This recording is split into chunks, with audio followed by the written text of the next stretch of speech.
Hello students, welcome to this class of the physics. आता आपण बघणार आहोत कायनेटिक थिअरी ऑफ गॅसेसचे नीट एक्झाम मधले previous year questions. Okay, so in that case this is the first question. A given sample of ideal gas occupies volume V at a pressure P and absolute temperature T. The mass of each molecule of gas is m. Which of the following gives the density of the gas?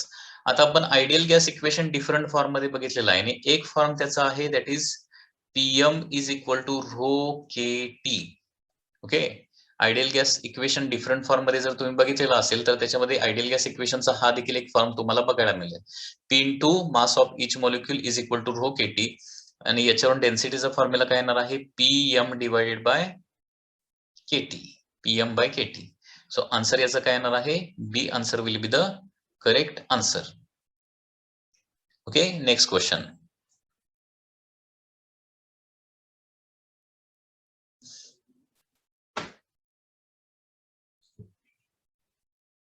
Two vessels separately contains two ideal gases A and B at the same temperature. The pressure of A being twice that of the B. Under such condition, the density of A is found to be 1.5 times the density of B. The ratio of molecular weights of A and B is. Okay. आता हे जे हा जो question आहे तो लक्षात घ्या, पुन्हा एकदा आयडियल गॅस इक्वेशन सॉल्व्ह होतोय. Two vessels separately contain ideal gases A and B at the same temperature. म्हणजे पहिली गोष्ट म्हणजे दोघांचं टेम्परेचर काय दिलेलं आहे सेम दिलेलं आहे. Temperature of A is equal to temperature of B ही इन्फॉर्मेशन दिलेली आहे. The pressure of A being twice that of the B. Pressure of A is 2 times pressure of the B म्हटलेलं आहे. Okay, under such conditions the density of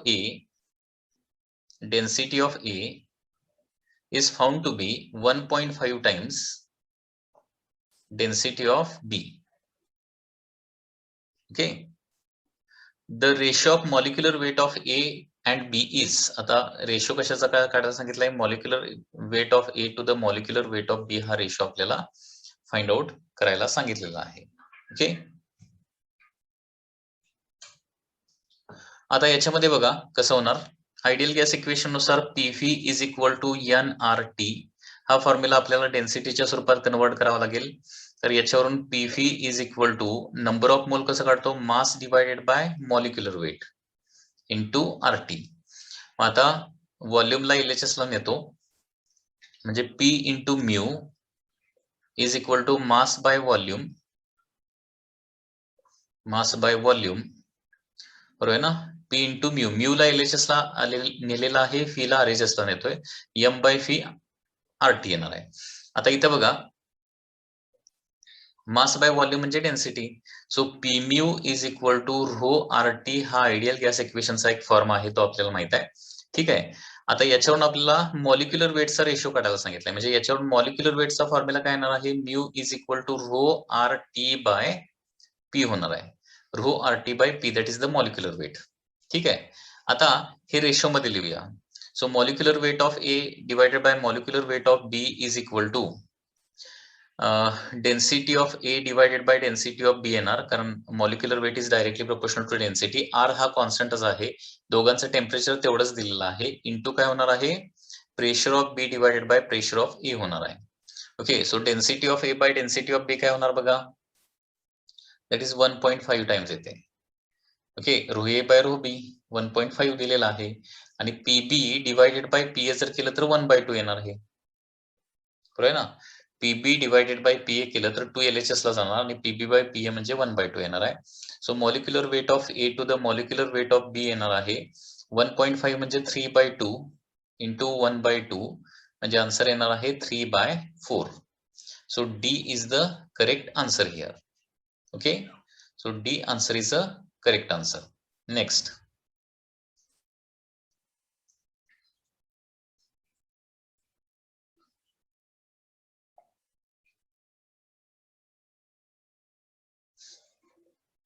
Next question.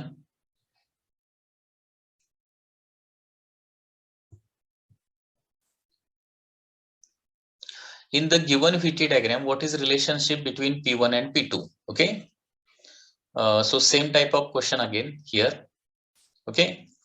बघा ideal gas equation आता इथं बघा, कुठल्याही ग्राफचा analysis करायचं म्हणजे त्याचा स्लोप काढायचा. इथं स्लोप म्हणजे काय येणार आहे, वाय ऍक्सिस वर व्हॉल्यूम आहे आणि एक्स ऍक्सिस वर टी आहे. फी बाय टी म्हणजे स्लोप येणार आहे. आता आयडियल गॅस इक्वेशन नुसार P V is equal to काय येणार आहे, एनआरटी येणार आहे. ओके, या इक्वेशन वरून आपण फी बाय टी जर कॅल्क्युलेट केलं तर फी बाय टी काय येणार आहे, phi divided by T is equal to NR by P येणार आहे. ओके, म्हणजे याचा अर्थ phi by T is inversely proportional to pressure येते. म्हणजे फी बाय टी म्हणजे स्लोप ना, slope is inversely proportional to काय येणार आहे, प्रेशर येणार आहे. म्हणजे जिथं स्लोप जास्त तिथं प्रेशर कमी. स्लोप जास्त कुणाला आहे, P2 ला स्लोप जास्त आहे बघा. P2 ला स्लोप जास्त म्हणजे प्रेशर कमी असणार आहे. So P2 is less than P1. So answer काय येणार आहे, third answer is the correct answer. Okay, next question.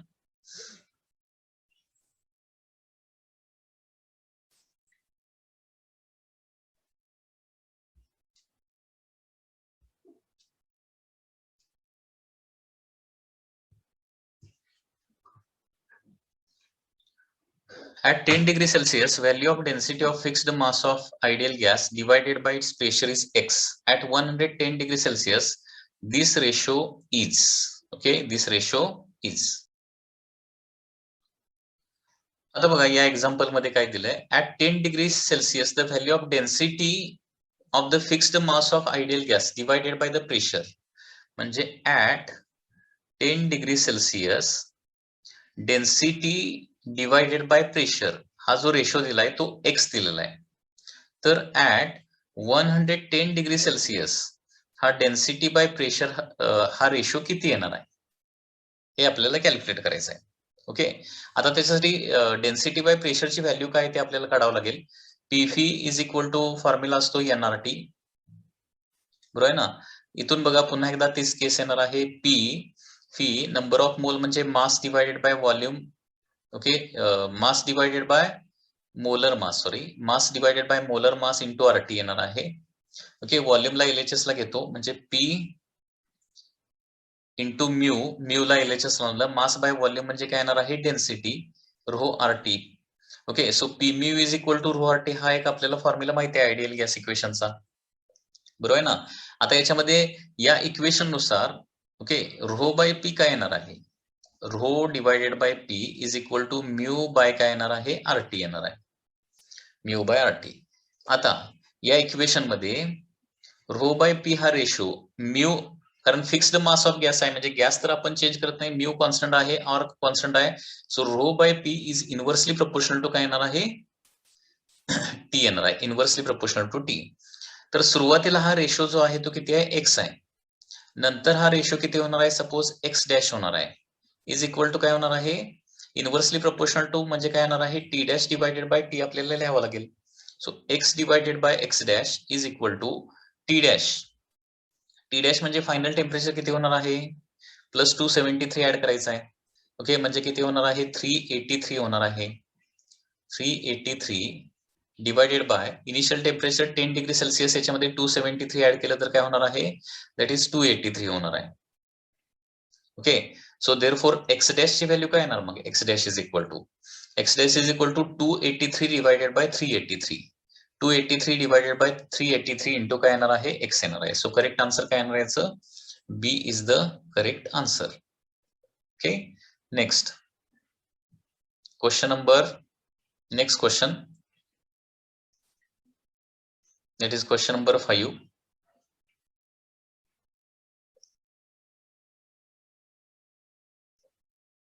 The equation of state for 5 gram of oxygen at a pressure P and temperature T when occupying a volume V will be.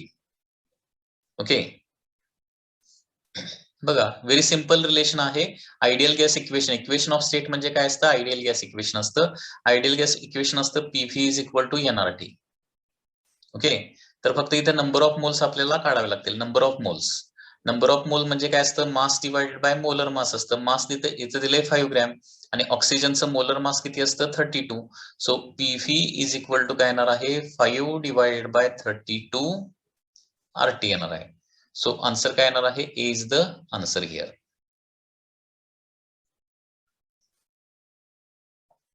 Next,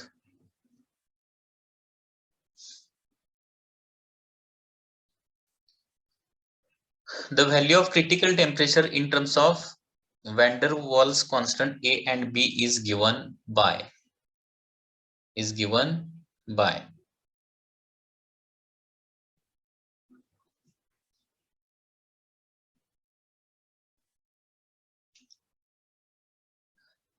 तर value of critical temperature in terms of van der Waals constant A and B is given by, that is TC is equal to 8A by 27 RP. Okay, हे तर तुम्हाला as it is लक्षात ठेवावं लागणार आहे, पाठ करावा लागणार आहे. Okay, next question.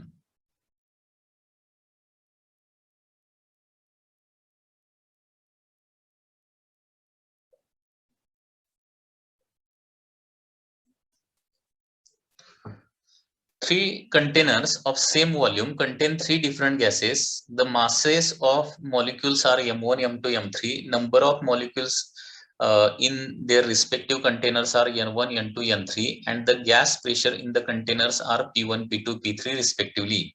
Okay. All gases are now mixed and put into one of these containers. The pressure P of the mixture is. बघा, हा का आहे, डाल्टन्स लॉ पार्शियल प्रेशर आहे. म्हणजे पहिला गॅस P1 प्रेशरला होता, दुसरा गॅस P2 प्रेशरला होता, तिसरा गॅस P3 प्रेशरला होता. हे सगळे गॅस एकाच कंटेनर मध्ये भरले तर काय होणार आहे, total pressure exerted by the mixture is equal to sum of their partial pressure. So P1 plus P2 plus P3 येतं. डाल्टन्स लॉ पार्शियल प्रेशर आहे. सो 7चा आन्सर काय येणार आहे, सी येणार आहे. Okay, so answer of question number 7 is equal to C. Next question.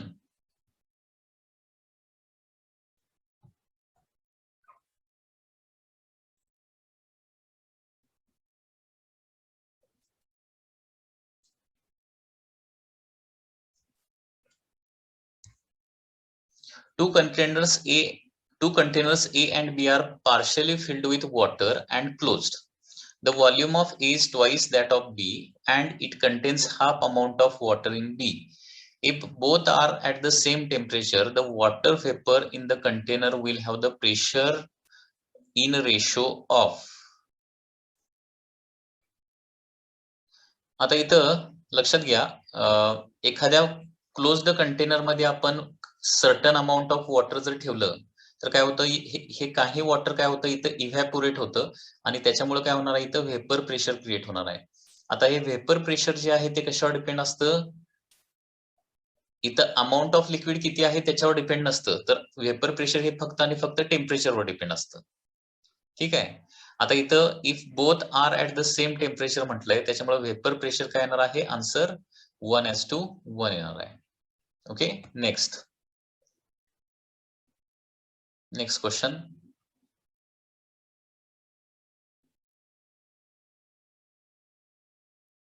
Increasing temperature of a gas filled in a container would lead to. आता एका container मध्ये गॅस फिल्ड आहे आणि त्याचं टेम्परेचर वाढवलं तर काय होणार आहे, तर टेम्परेचर वाढवल्यानंतर काय होणार बघा, decrease in intermolecular distance, increase in its mass, increase in its kinetic energy, decrease in its pressure. बघा, आता आपल्याला कायनेटिक एनर्जीचा फॉर्म्युला माहित आहे. कायनेटिक एनर्जीचा फॉर्म्युला F/2 काय असतो, RT असतो 1 मोलचा, किंवा F/2 nRT total kinetic energy. तर कायनेटिक एनर्जी टेम्परेचरवर डिपेंड असते. टेम्परेचर वाढलं की कायनेटिक एनर्जी इन्क्रीज होते, लक्षात घ्या. When temperature increases, kinetic energy increases. Temperature वाढवल्यानंतर प्रेशर देखील वाढतं. मास मध्ये अजिबात चेंज होत नाही, मास रिमेन कॉन्स्टंट. म्हणजे हे कधी काय होतं, टेम्परेचर वाढवल्यानंतर मास वाढायचा काय संबंधच येत नाही, मास कॉन्स्टंट राहतं. टेम्परेचर वाढवल्यानंतर प्रेशर काय होतं, इन्क्रीज होतं, डिक्रीज होत नाही. ओके, आणि टेम्परेचर वाढवल्यानंतर मीन फ्री पाथ देखील वाढतो, मीन फ्री पाथ वाढतो. ओके, नेक्स्ट क्वेश्चन बघा. Question number 10. At what temperature will RMS speed of oxygen molecule become just sufficient for escaping from Earth's atmosphere? बघा, म्हणजे इथं काय विचारलंय, किती टेम्परेचरला, ओके, किती टेम्परेचरला काय होईल, RMS स्पीड ऑफ ऑक्सिजन म्हणजे CRMS इक्वल टू काय होणार आहे, एस्केप व्हेलॉसिटी होणार आहे. ओके, अर्थ ऍटमॉस्फिअर मधून एस्केप व्हायचं म्हणजे त्याची व्हेलॉसिटी किती व्हावी लागेल, एस्केप व्हेलॉसिटी एवढी व्हावी लागणार आहे. कारण ग्रॅव्हिटेशन मध्ये हे तुम्ही स्टडी केलेलं आहे की कुठल्याही ऑब्जेक्टची व्हेलॉसिटी एस्केप व्हेलॉसिटी एवढी झाली की तो ऑब्जेक्ट काय होतो, अर्थ ऍटमॉस्फिअरला सोडून निघून जातो. आता आरएमएस व्हेलॉसिटीचा फॉर्म्युला बघा, √3 kT/m आहे. √3 RT/m. नंबर ऑफ फॉर्म्युले आपण बघितले, आठवतात का? √3p/ρ, √3 RT/μ किंवा √3 kT/m. तर इथं बोल्ट्झमन कॉन्स्टंट आणि मास ऑफ मॉलिक्यूल दिले आहे, त्याच्यामुळे √3 kT/m फॉर्म्युला येणार आहे. आणि एस्केप व्हेलॉसिटी किती असते, 8√2 × 10⁻³ बरोबर आहे ना. 11.2 km/s किंवा 8√2 × 10⁻³ असते. दोन्ही साईडचा स्क्वेअर करूया म्हणजे काय होणार आहे, 3 kT/m इज इक्वल टू 64 × 2 × 10⁻6 होणार आहे. ओके, सो ते टेम्परेचर किती होणार बघा. So therefore temperature T is equal to 64 × 2 म्हणजे 128 × 10⁻6 इंटू m म्हणजे काय, मास ऑफ इच ऑक्सिजन मॉलिक्यूल. ती किती दिले, 2.76 × 10⁻26 डिवाइडेड बाय 3. K म्हणजे बोल्ट्झमन कॉन्स्टंट आहे, 1.38 ओके इंटू 10⁻23 ओके. आता इथं टेम्परेचर किती होणार बघा, हे कॅल्क्युलेशन सगळं करावं लागणार आहे. ओके, तर हे कॅल्क्युलेशन सगळं केल्यानंतर आन्सर जे येतं ते बी आन्सर येणार आहे. अप्रॉक्सिमेट कॅल्क्युलेशन करून बघा. Okay, so answer should be, ते नंबरचं आन्सर बी आलं पाहिजे. ओके, नेक्स्ट म्हणजे हा क्वेश्चन जो आहे तो कॉम्बिनेशनचा क्वेश्चन आहे, म्हणजे ग्रॅव्हिटेशन आणि कायनेटिक थ्योरी ऑफ गॅसेस या कॉम्बिनेशनचा हा क्वेश्चन आहे. Next question.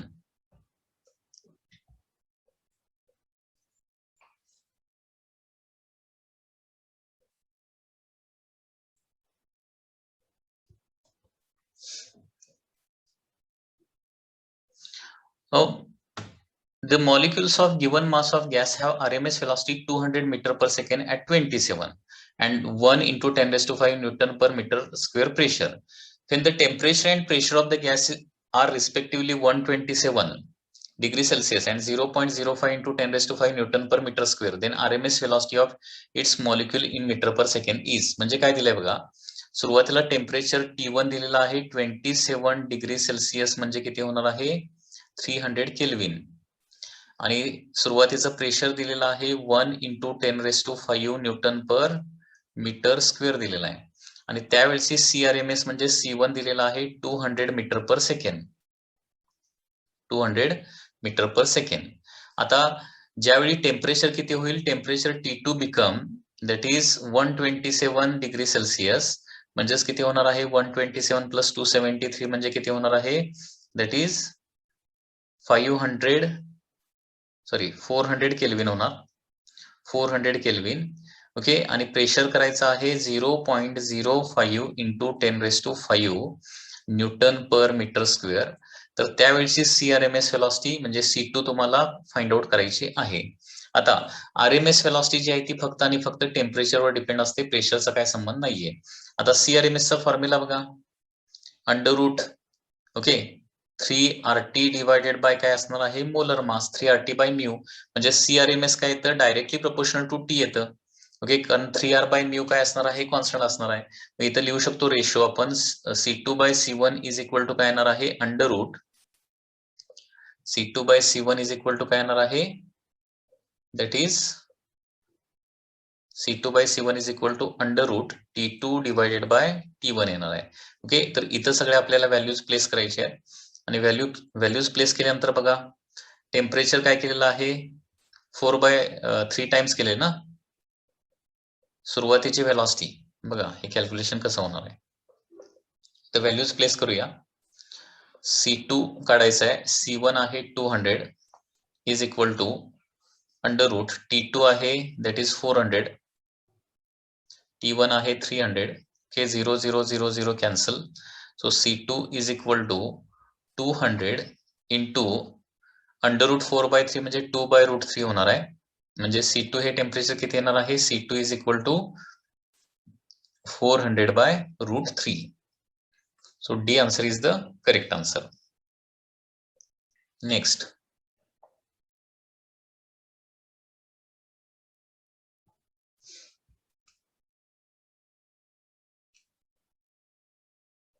Next question. In a vessel, the gas at pressure P. In a vessel, the gas is at pressure P. If the mass of all the molecule is half and the speed is doubled, then resultant pressure will be. Okay. आता बघा प्रेशरचा formula काय बघा. प्रेशरचा formula आहे that is 1/3 rho into C RMS square. असा formula आहे किंवा प्रेशरचा formula असा पण लिहू शकतो 1/3 रो म्हणजे डेन्सिटी, डेन्सिटी म्हणजे मास divided by volume into RMS velocity square असा फॉर्म्युला आहे. ओके.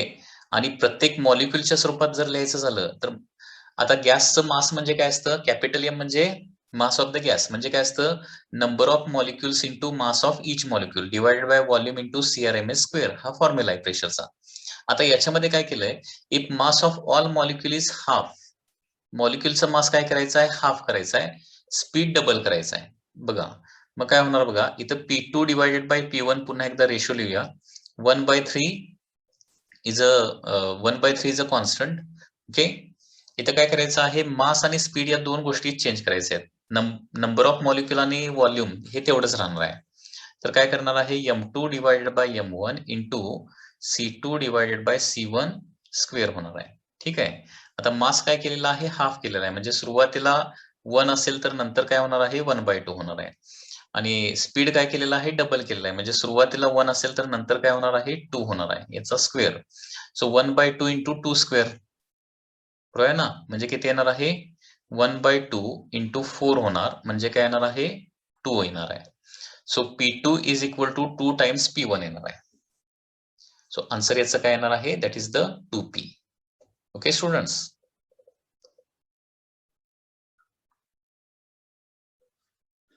नेक्स्ट क्वेश्चन बघा. आता next question is like this. At 0 Kelvin, which of the following properties of gas will be 0? Okay, 0 Kelvin ला गॅसला कुठलीही kinetic energy नसते. So correct answer is C, because kinetic एनर्जीचा formula आपण बघितलाय. Kinetic energy of हे gas is given by formula F/2 nRT. Okay, तर F is the degrees of freedom, N are the number of mole, R is the universal gas constant, T is the temperature. मग आता temperature जर 0 असेल तर kinetic energy will be equal to 0 असणार आहे. Okay. Next.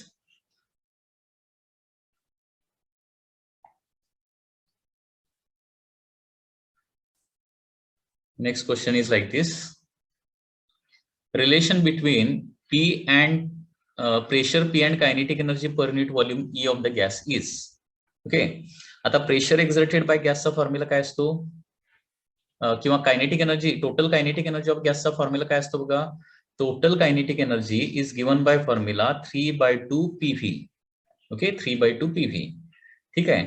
So kinetic energy per unit volume काढायचं असेल तर फीला LHS ला न्यावं लागेल. So kinetic energy divided by volume म्हणजे kinetic energy per unit volume येणार आहे 3/2 P आन्सर येणार आहे. So correct answer is 3/2 P. किंवा प्रेशर काढायचं असेल तर प्रेशर इज इक्वल टू काय येणार आहे 2/3 times kinetic energy per unit volume. So pressure is equal to 2/3 times energy per unit volume.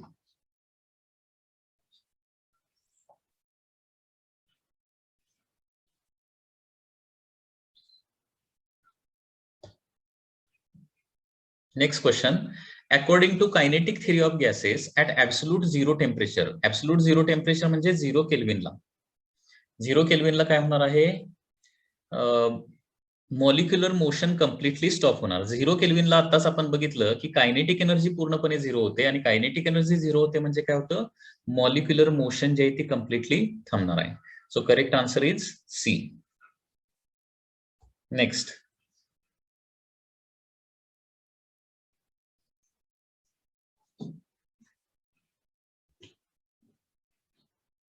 At constant volume, temperature is increased when. Okay. आता बघा ideal gas इक्वेशनचा वापर करूया. इथं PV is equal to NRT असतं. At constant volume असं म्हटलंय. Volume जर कॉन्स्टंट राहत असेल तर volume constant, NR constant, therefore pressure is directly proportional to temperature असणार आहे. ठीक आहे. आता टेम्परेचर वाढवल्यावर काय होणार मग? When temperature increases pressure will increase. Temperature increase केल्यानंतर प्रेशर ऑटोमॅटिकली इन्क्रीज होणार ना. आता प्रेशर कशामुळे क्रिएट होतं? Pressure is created due to collision of the molecule with the wall. Okay. तर टेम्परेचर वाढलं की प्रेशर वाढणार आहे. प्रेशर वाढणार म्हणजेच काय होणार आहे? Number of collision per minute time will increase. तर लक्षात घ्या, गॅस कशा पद्धतीनं प्रेशर एक्झर्ट करतो? तर गॅस मधले मॉलिक्यूल कंटेनरच्या वॉलवर कंटिन्युअसली कोलाइड होत असतात. जेवढे कोलिजन जास्त होतात तेवढं जास्त प्रेशर क्रिएट होतं. ओके. सो देअरफॉर टेम्परेचर वाढवलं की प्रेशर वाढणार आणि प्रेशर वाढणार म्हणजेच काय होणार आहे? नंबर ऑफ कोलिजन्स इन्क्रीज होणार आहे. Next question.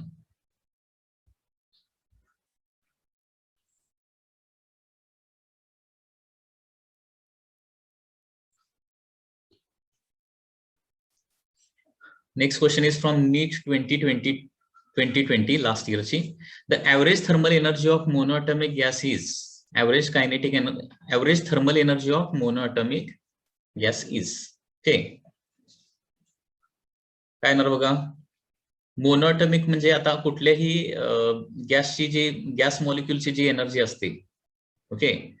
गॅस मॉलिक्यूलच्या एनर्जीचा फॉर्म्युला असतो energy is equal to F/2 kT असणार आहे. ओके. F/2 kT.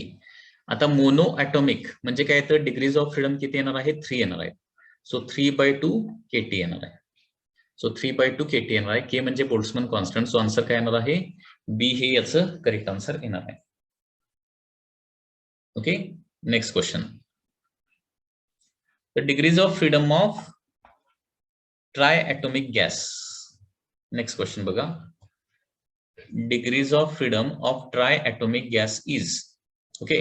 आता degrees of freedom of triatomic म्हणजे पॉलीॲटॉमिक गॅस. आता हे डिग्रीज ऑफ फ्रीडम माहिती पाहिजेत. मोनोॲटॉमिकला डिग्रीज ऑफ फ्रीडम 3 असतात. ओके. डायॲटॉमिकला डिग्रीज ऑफ फ्रीडम 5 असतात आणि पॉलीॲटॉमिक नॉन लिनियर पॉलीॲटॉमिकला डिग्रीज ऑफ फ्रीडम 6 असतात. तर याच्यामध्ये काय आहे? ट्रायॲटॉमिक म्हणजे पॉलीॲटॉमिकच्या डिग्रीज ऑफ फ्रीडम येणार आहेत. So answer is a answer.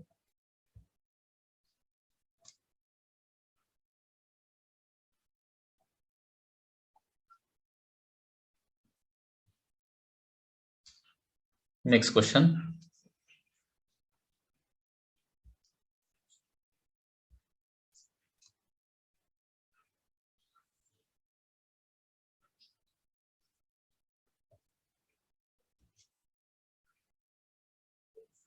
Question number 19. The number of translational degrees of freedom for the diatomic gas. आता कुठलाही गॅस असू दे, ट्रान्सलेशनल डिग्रीज ऑफ फ्रीडम किती असतात? 3 असतात. बरोबर ना. म्हणजे ट्रान्सलेशनल आणि रोटेशनल अशा 2 प्रकारच्या डिग्री ऑफ फ्रीडम असतात. त्या तुम्हाला माहिती पाहिजेत. ओके. मोनोअटॉमिक असू दे, डायटॉमिक असू दे, नाहीतर पॉलीऑटॉमिक असू दे, ट्रान्सलेशनल डिग्रीज ऑफ फ्रीडम 3 असतात आणि मोनोअटॉमिकला रोटेशनल अजिबात नसतात. डायटॉमिकला रोटेशनल 3 असतात आणि पॉलीऑटॉमिकला नॉन लिनियर पॉलीऑटॉमिकला रोटेशनल डिग्रीज ऑफ फ्रीडम 3 असतात. ठीक आहे. तर फक्त इथं ट्रान्सलेशनल विचारलंय. ट्रान्सलेशनल डिग्रीज ऑफ फ्रीडम कुठलाही गॅस असू दे 3च असतात. त्याच्यानंतर a polyatomic gas with n degrees of freedom has mean energy per molecule is given by. Okay. Polyatomic gas with n degrees of freedom. आता एक F डिग्री ऑफ फ्रीडमला काय असतं? F/2 kT असतं. Okay.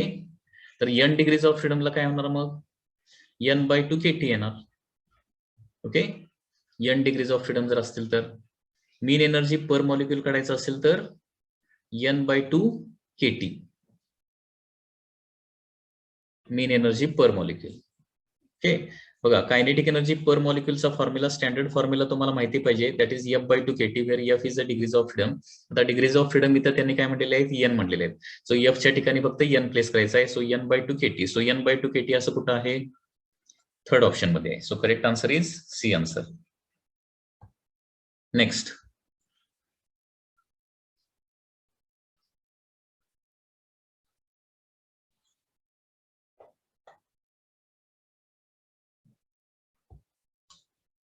Next question.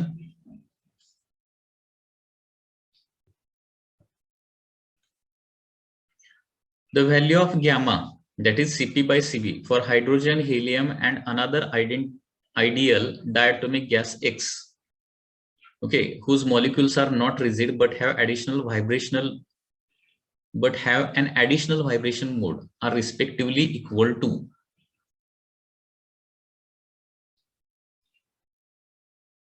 The ratio of specific heat गॅमाची value generally पाठ पाहिजेत किंवा गॅमाचा फॉर्म्युला तरी in terms of degree of freedom पाठ पाहिजे. Gamma is equal to 2 plus F divided by F असा फॉर्म्युला आहे. आता याच्यामध्ये 1 बाय 1 घेऊया. हायड्रोजन कसा असतो, डायटोमिक असतो. Hydrogen, okay, so hydrogen is diatomic. आणि डायटोमिकला टोटल डिग्रीज ऑफ फ्रीडम असतात 5.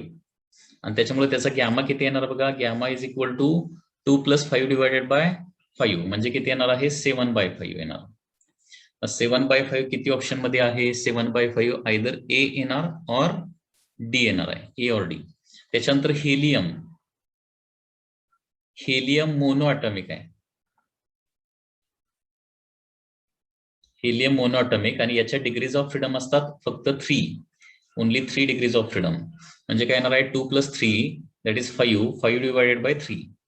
सो 5 डिवायडेड बाय 3 असं कुठल्या ऑप्शन मध्ये आहे, ए आणि डी दोन्ही ऑप्शन मध्ये आहे.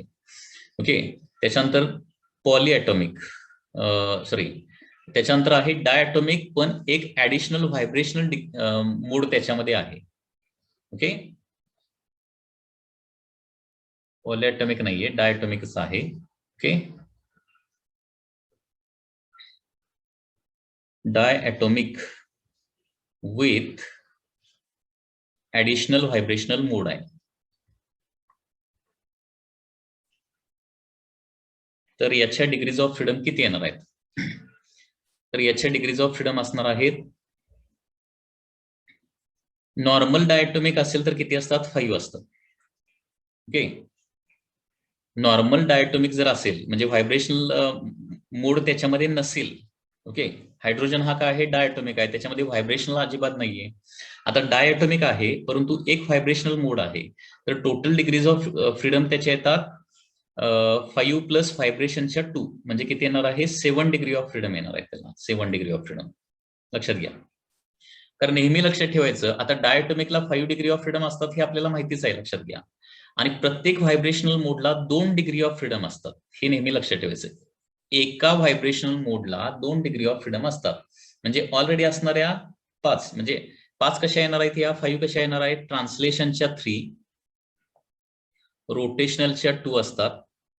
आणि एक व्हायब्रेशनल जर असेल ना, एक व्हायब्रेशनल असेल तर त्याच्या 2, म्हणजे एकूण किती होणार आहे, 3 प्लस 2 प्लस 2 म्हणजे काय होणार आहे, दॅट इज इक्वल टू 7 येणार आहे, 7 degrees of freedom.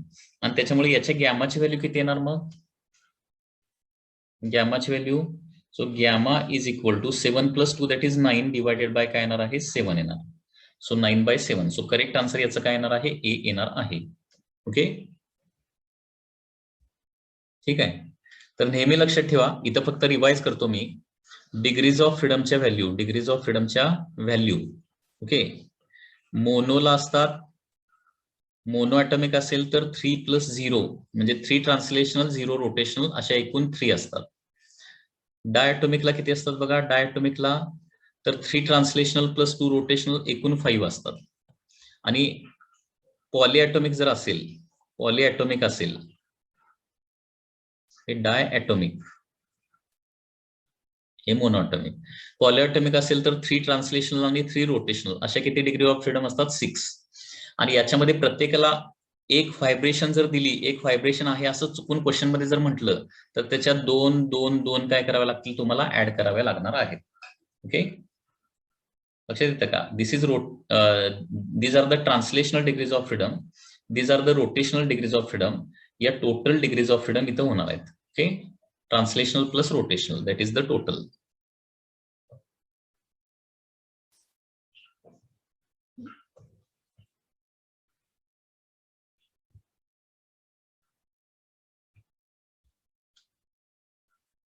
That is the 21.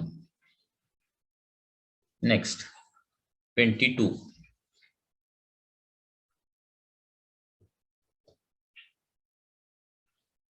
A gas mixture consists of 2 moles of oxygen and 4 moles of argon at temperature T. Neglecting all vibrational modes, the total internal energy of the system. आता total internal energy म्हणजे काय? Internal energy of the काय येणार आहे? Oxygen येणार plus internal energy of the argon येणार आहे. That is the total internal energy. आता इंटरनल एनर्जीचा फॉर्म्युला असतो F/2 nRT plus F/2 nRT. म्हणजे हे F/2 nRT कोणाचं? ऑक्सिजनचं प्लस F/2 nRT कोणाचं? ऑर्गॉनचं. ही टोटल इंटरनल एनर्जी आहे. आता ऑक्सिजनला डिग्रीज ऑफ फ्रीडम आताच आपण लिहिलं. टोटल डिग्रीज ऑफ फ्रीडम किती असतात? 5 असतात. सो 5/2 इंटू त्याचे number of moles. Okay, oxygen 2 moles आहे. 2 मोल्स ऑफ ऑक्सिजन आहे RT प्लस ऑर्गन हा मोनोअटॉमिक आहे. मोनोअटॉमिकला किती डिग्रीज ऑफ फ्रीडम आहेत बघा? 3. सो 3/2 नंबर ऑफ मोल किती आहेत त्याचे? 4 आहेत. 4 RT. जे टोटल किती आहे? 2 two cancel 5 RT plus 6 RT. So answer काय येणार आहे? That is 11 RT. So correct answer is C answer. Next question is like this: the amount of heat energy required to raise the temperature of 1 gram of helium at NTP from T1 Kelvin to T2 Kelvin is. आता amount of heat required DQ चा formula काय असतो? number of mole into specific heat into change in temperature. So this is the formula NC delta T. आता number of moles of helium किती येणार आहेत? number of moles म्हणजे काय येणार आहे? that is mass divided by the molar mass ना. number of mole कसं काढणार आपण? It is mass divided by molar mass into, आता इथं specific heat at constant volume असं ऍझ्युम करूया. ओके, आता ऍक्च्युअली इथं द्यायला पाहिजे हिटिंग कसं केलंय, कॉन्स्टंट व्हॉल्यूमला केलंय का कॉन्स्टंट प्रेशरला केलंय, कारण त्याच्यानुसार परत आन्सर चेंज होऊ शकते. ओके, तर स्पेसिफिक हीट म्हणजे specific heat at constant volume आपण घेणार आहे into change in temperature delta T. आता याच्यामध्ये सगळ्या व्हॅल्यूज आपण प्लेस करूया.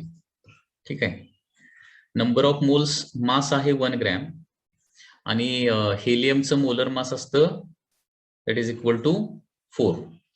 त्याच्यानंतर मोनोअटॉमिकचे स्पेसिफिक हीट फॉर्म्युला माहिती पाहिजे तुम्हाला. 3/2 R असतं स्पेसिफिक हीट, कारण हेलियम हा मोनोअटॉमिक आहे आणि मोनोअटॉमिक गॅसेसला CV ची व्हॅल्यू म्हणजे सगळ्या गॅसेसच्या CV ची व्हॅल्यू पाठ पाहिजेत. मोनोअटॉमिकला 3/2 R, डायटोमिकला 5/2 R आणि पॉलिअटॉमिकला 6/2 R. लक्षात घ्या. इंटू चेंज इन टेम्परेचर म्हणजे काय होणार आहे? That is T2 minus T1 होणार आहे. So this is 3/8 R into T2 minus T1 येणार आहे. ओके, आता हे जर हिटिंग जर कॉन्स्टंट प्रेशर प्रोसेसला केलं तर CV च्या ठिकाणी आपल्याला CP घ्यावं लागणार आहे. लक्षात घ्या, CP. आणि CP मोनोअटॉमिकचं CP किती असतं? 5/2 असतं, परंतु 5/8 असा इथं कुठेही ऑप्शन नाहीये. त्याच्यामुळे आपल्याला हे कॉन्स्टंट व्हॉल्यूम प्रोसेसच असणार आहे हे असं ऍझ्युम करून चालवावं लागणार आहे. सो आन्सर येणार आहे 3/8 R into T2 minus T1. So this is the answer. आता त्याचबरोबर आणखी एक गोष्ट तुम्हाला माहिती पाहिजे की R म्हणजे काय असतं? अवोगॅड्रोज नंबर इंटू काय असतं? बोल्ट्झमन कॉन्स्टंट असतं. NA into K, KB, T2 minus T1. Okay, कारण बोल्ट्झमन कॉन्स्टंट म्हणजेच काय असतं? R डिवायडेड बाय NA असतं. बोल्ट्झमन कॉन्स्टंट म्हणजे universal gas constant divided by Avogadro's number. So therefore 3/8 NA into KB into T2 minus T1. So answer काय येणार आहे? C answer is the correct answer.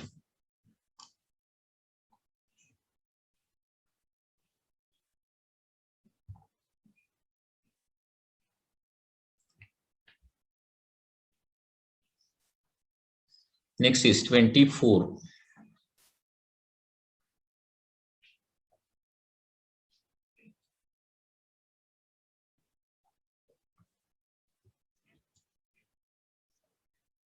The molar specific heat at constant pressure of ideal gas is 7/2 R.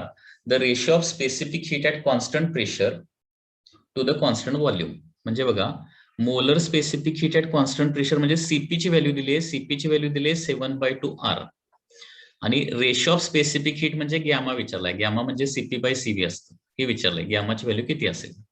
ठीक आहे, आता CP ची value 7/2 R कुणाला असते? तर हे असते, it is for diatomic gases. Diatomic gases हे तुम्हाला माहिती पाहिजे, पाठ पाहिजे. CP ची व्हॅल्यू कुणाला 7/2 R असते? डायटोमिक गॅसला. आणि डायटोमिक गॅसला गॅमाची व्हॅल्यू असते 7/5. हे या सगळ्या गोष्टी तुम्हाला लक्षात ठेवाव्या लागतील. सो आन्सर काय येणार आहे 7/5. So B is the answer. Next,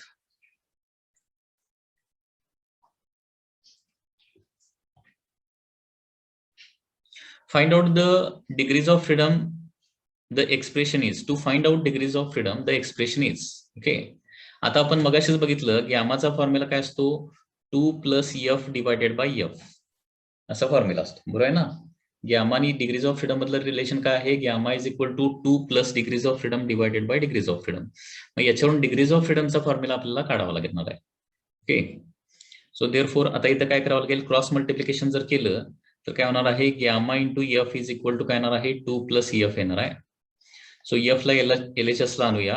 so gamma F minus F म्हणजे गॅमा -1 इंटू एफ होणार आहे, इज इक्वल टू 2 होणार आहे. So F is equal to काय येणार आहे 2 अपॉन गॅमा -1 येणार आहे. Okay, so F is equal to 2 upon gamma -1. So answer काय येणार आहे, ए इज द आन्सर. याचा हा एक इम्पॉर्टंट फॉर्म्युला आहे, गॅमा आणि डिग्रीज ऑफ फ्रीडम मधलं relation. Okay, so gamma is equal to 2 + F divided by F, हे लक्षात ठेवा. नेक्स्ट,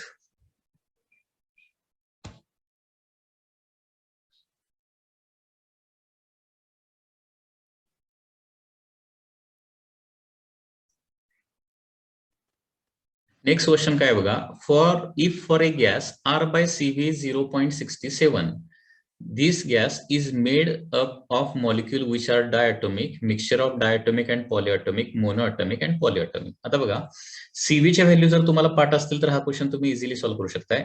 CV च्या व्हॅल्यू बघा, मोनोएटॉमिकला असतात 3/2R.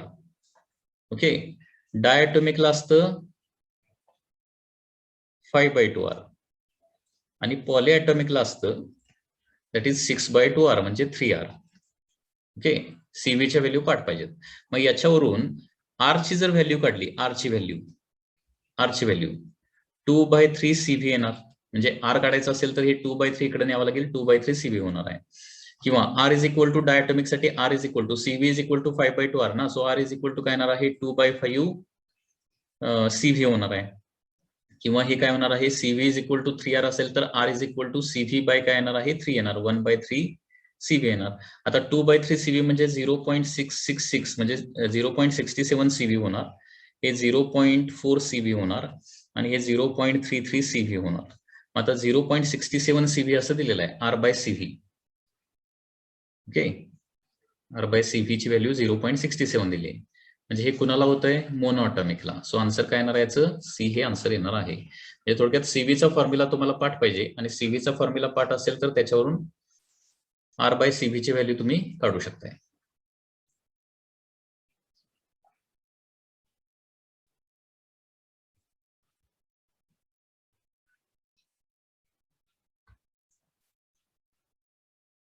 Next,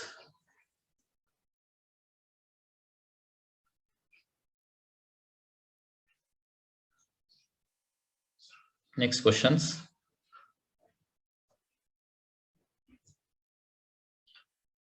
For hydrogen gas, Cp minus Cv is equal to A, and for oxygen gas, Cp minus Cv is equal to B. So relation between A and B is. आता बघा Cp minus Cv is equal to काय असतं, Cp minus Cv is equal to असतं R. याला आपण Mayer's relation असं म्हणतो. आणि R हा युनिव्हर्सल गॅस कॉन्स्टंट आहे, सगळ्या गॅसेससाठी तो तेवढाच असतो. त्याच्यामुळे Cp minus Cv is equal to A म्हणजे Rच येणार आहे, आणि Cp minus Cv is equal to B म्हणजे देखील Rच येणार आहे. म्हणजे याचा मिनिंग काय झाला, A must be equal to B असलं पाहिजे. तर गॅस कुठलाही असू दे, लक्षात घ्या. So for a certain gas the ratio of specific heat is given as gamma is equal to 1.5. For this gas CV ची व्हॅल्यू किती येणार आहे, गॅमाची व्हॅल्यू 1.5 तुम्हाला दिलेली आहे. तर CP किंवा CV ची व्हॅल्यू कॅल्क्युलेट करायची आहे. आता बघा गॅमाची व्हॅल्यू किती दिली इथं, गॅमाची व्हॅल्यू दिलेली आहे 1.5 आणि गॅमा म्हणजे असतं CP डिवायडेड बाय CV. म्हणजे याचा मिनिंग काय झाला, CP is equal to 1.5 times CV येणार आहे. ओके, लक्षात येत आहे. So CP is equal to 1.5 CV येणार आहे किंवा CV is equal to CP divided by 1.5 येणार आहे, बरोबर. आता मेयर्स रिलेशन काय आहे, R is equal to CP minus CV आहे. ठीक आहे, याच्यामध्ये आता फॉर एक्झाम्पल सीपी ठेवून काय रिलेशन येते बघा. सीपी ची व्हॅल्यू आहे 1.5, it is CV. Okay, CV minus CV म्हणजे किती येणार आहे, दॅट इज 0.5 सीव्ही होणार आहे. म्हणजे सीव्ही इज इक्वल टू काय येणार याच्यावरून, CV is equal to R divided by 0.5 म्हणजे 2r. CV is equal to 2r असा ऑप्शन आहे का बघा याच्यामध्ये. CV is equal to 2r असं तर नाहीये. मग आता परत काय करूया, आता इथं सीपी रिप्लेस केलं होतं, आता सीव्ही ला रिप्लेस करूया. R is equal to CP minus CV म्हणजे सीपी डिवायडेड बाय 1.5 आहे. म्हणजे याच्यामुळे काय होणार बघा, 1.5 मायनस 1 म्हणजे 0.5 सीपी डिवायडेड बाय काय येणार आहे, 1.5 येणार आहे. म्हणजेच किती होणार आहे, सीपी डिवायडेड बाय 3 होणार आहे. R is equal to CP divided by 3 म्हणजे सीपी इज इक्वल टू काय होणार आहे, 3r होणार आहे. CP is equal to 3r. So असा कुठला ऑप्शन आहे, बी ऑप्शन आहे. Okay, so B option is the correct answer. Next questions. The mean free path for a gas with molecular diameter d and number density n is represented as. आता मीन free पाथचे सगळे फॉर्म्युले path पाहिजेत आणि सगळ्यात पहिला जो formula आहे mean free पाथचा, that is 1 divided by √2 pi D square into N. So B हा त्याच्यामधला करेक्ट ऑप्शन आहे. हे √2 pi D square into N. Okay, त्याच्यानंतर mean free path of molecules of a gas is inversely proportional to. आता inversely proportional to D म्हणजे इथे diameter आहे, diameter square म्हणजे inversely proportional to R square पण येणार. Inversely proportional to diameter square असेल तर इनव्हर्सली प्रोपोर्शनल टू काय येणार आहे, रेडियस स्क्वेअर देखील येणार आहे. Okay, here r is the radius of that molecule. तर स्टुडंट्स, या पद्धतीने आपण कायनेटिक थिअरी ऑफ गॅसेसचे ओके आतापर्यंत आलेले म्हणजे 2020 पर्यंत आलेले नीट एक्झामिनेशन मध्ये आलेले सगळे क्वेश्चन काय केलेले आहेत आपण सॉल्व्ह केलेले आहेत. ठीक आहे, हे क्वेश्चन थोडेसे प्रॅक्टिस करा म्हणजे तुम्हाला आयडिया येईल की कायनेटिक थिअरी ऑफ गॅसेस मध्ये कशा प्रकारचे क्वेश्चन्स येतात. Okay students.